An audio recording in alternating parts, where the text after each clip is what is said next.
Oi, gente! Aqui é a professora Loredana Moura e hoje a gente vai conhecer um pouco do instrumento muito importante utilizado na química, que é a tabela periódica. Vamos lá? Antes de estudar a tabela periódica atual, nós temos que ver um pouco do histórico. Então, vamos ver os modelos que constam na literatura. O primeiro é o de Dobereiner. Ele quis fazer tríades, ou seja, organizar os elementos de 3 em 3, sendo que o elemento de massa intermediário do meio teria sua massa como a média aritmética dos outros dois elementos, das outras duas massas. Esse modelo não vingou. Depois veio o parafuso telúrico de Chancourtois. Ele teve a ideia de organizar os elementos na espiral de um parafuso e disse que os elementos que ficassem um abaixo do outro nessa espiral, numa vertical, seriam elementos pertencentes ao mesmo grupo, à mesma família. Depois veio a lei das oitavas de Newlands. Ele percebeu que os elementos de 7 em 7 iam mudando as características e que o oitavo se igualava ao primeiro da série anterior. Então, ele quis fazer essa tabela, mas também não vingou porque alguns elementos não se assemelhavam a nenhum das outras 7 famílias. Depois, o Dmitry Mendeleev, ele fez o esboço da tabela periódica atual. À sua época, ele tinha 63 elementos.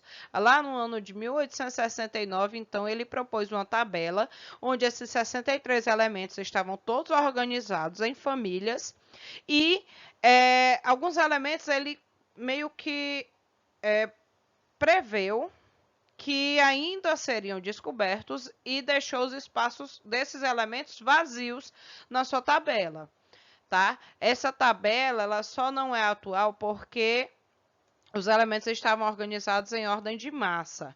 E o Henry Moseley ele observou que seria mais prático organizar os elementos em ordem crescente de número atômico, pois as massas elas não são únicas, cada elemento pode ter isótopos, que são elementos de massa diferente, mas de número atômico igual.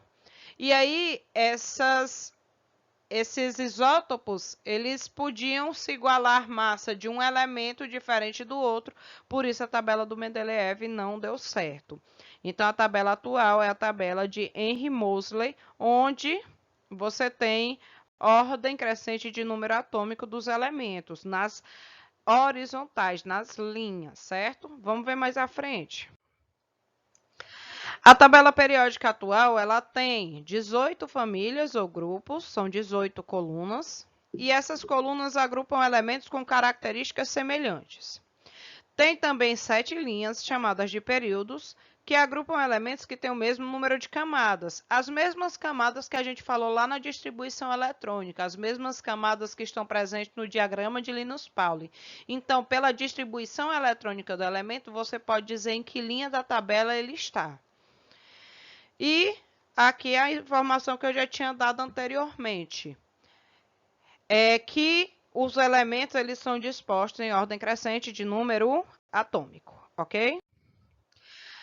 Aqui nós temos os blocos da tabela, que são exatamente de acordo com a distribuição eletrônica. Então, esse pessoal em rosa é principalmente o pessoal da coluna 1 e 2, mas também o primeiro elemento da coluna 18. Esse pessoal todo termina sua configuração eletrônica, sua distribuição em S.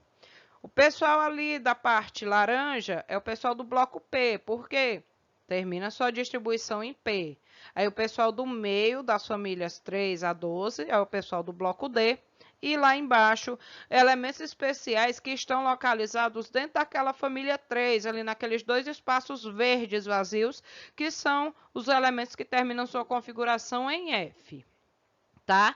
Observe bem esses blocos S e P. Observe que o bloco S vai na família 1, família 2, aí passa lá para o P, que começa na 13, 14 até a 18. Isso vai ser muito importante para o slide seguinte. Vamos ver. As famílias, elas são divididas entre famílias A e famílias B. Isso já é uma classificação mais antiga. Atualmente a gente utiliza a nomenclatura de elementos representativos, que são os elementos do bloco S e P. E aí essas famílias, elas têm nomes.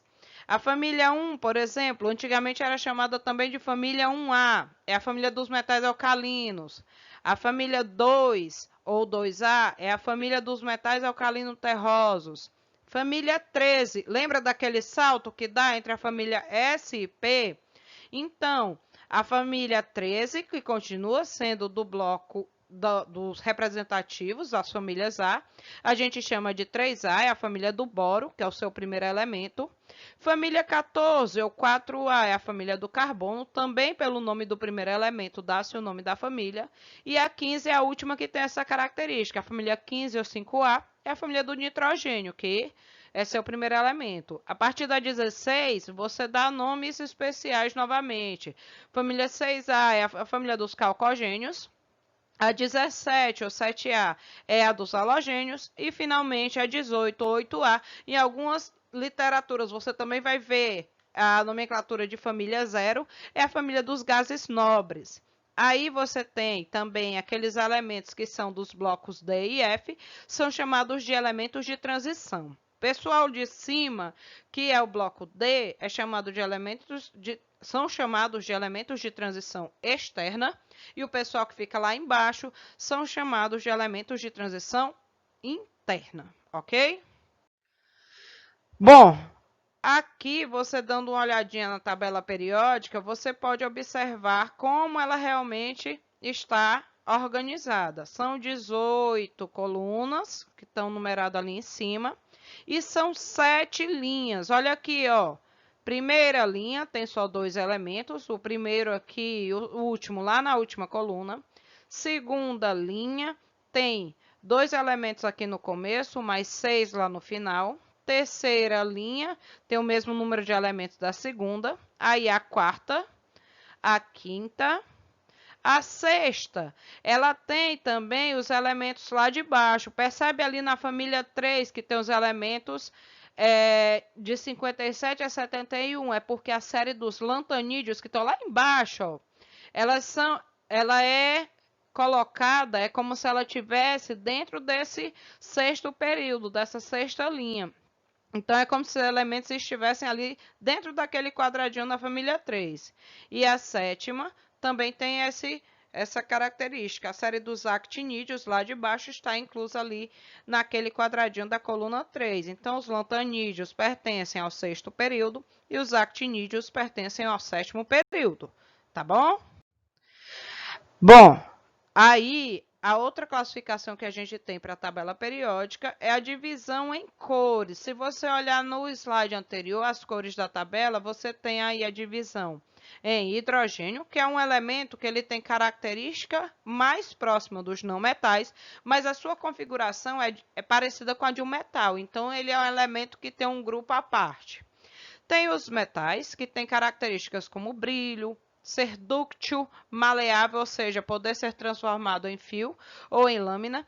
Além disso, são bons condutores de calor e eletricidade, por isso que os fios elétricos são metálicos, por isso que os instrumentos de cozinha são todos metálicos, porque eles conduzem bem tanto calor quanto eletricidade.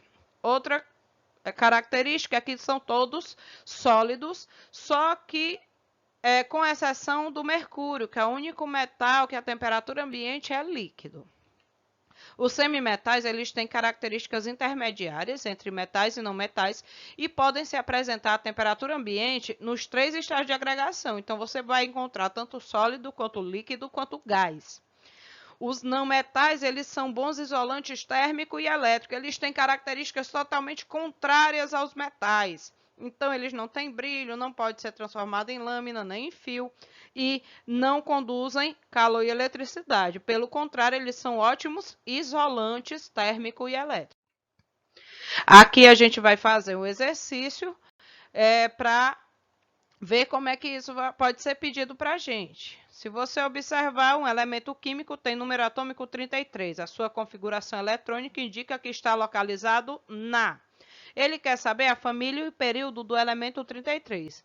Se você olhar na tabela, ó, o H é o 1, o H é o 2, a primeira linha. Segunda linha tem o 3, o 4, até o 10. Aí a terceira linha tem do 11 ao 18. E na quarta linha, se você for lá até o final, você vai achar o elemento 33, que é esse bem aqui, ó, o AS, é o arsênio. Ele está em que família? Na 15. A 15 a gente sabe que é a 5A. E ele está em que linha? Na quarta. Se você contar lá do HE, que está na primeira linha, você tem 1, 2, 3, 4 linhas. Então, você tem que o elemento está na família 5A, período 4, portanto, resposta item C. Segunda questão, o número atômico do elemento que se encontra no terceiro período família 3A é. Aí tá aí as opções. Se você for olhar